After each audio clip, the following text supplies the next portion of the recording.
नमस्कार, मी उज्ज्वला. माझ्या किचनमध्ये आपले स्वागत आहे. मी आज तुम्हाला पावभाजी रेसिपी दाखवणार आहे. बटाटा घेतला आहे, वाटाणा, फ्लावर, ढोबळी मिरची, हळद, लाल तिखट, मीठ, सुवर्ण मसाला 5 रुपयाचा आहे, तो 2 घ्या. आणि मी बटाटा, वाटाणा, फ्लावर, ढोबळी हे कुकरला 3 शिट्ट्या करून शिजवून घेणार आहे. पावभाजीचं वाटण आहे. मिरच्या घेतलेत, आलं घेतलं आहे, लसूण घेतला आहे, टॅमॅटो घेतला आहे, कांदा घेतला आहे. ही मिक्सरमधून पेस्ट बनवून घ्यायची. मी कुकरमध्ये 3 शिट्ट्या करून घेतल्या. फ्लावर, ढोबळी मिरची, वाटाणा, बटाटा हे सर्व साहित्य शिजवून घेतले आहे. आता आपण याला मॅश करून घेऊ. आपण हे छान मॅश करून घेऊ. माझ्याकडे ही रवी आहे.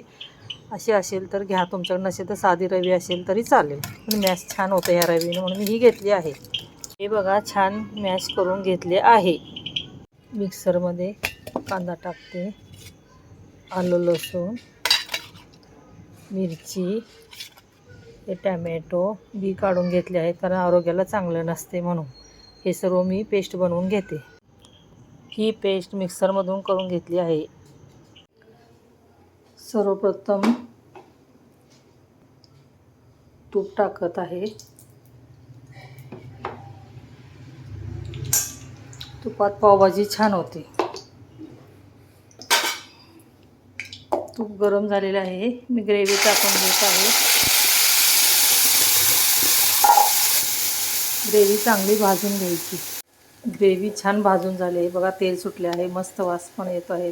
ग्रेव्ही छान तयार झालेली आहे. त्यामध्ये हळद टाकू. ही पावभाजी सुवाना मसाला आहे, तो टाकून घेऊ. मीठ चवीनुसार. हे चांगलं परतून घ्या. आणि हो, हे मॅश केलेली भाजी पण किती छान झाली आहे बघा, सुंदर कलर आला आहे, येल्लो. मसाला छान भाजून झाला आहे.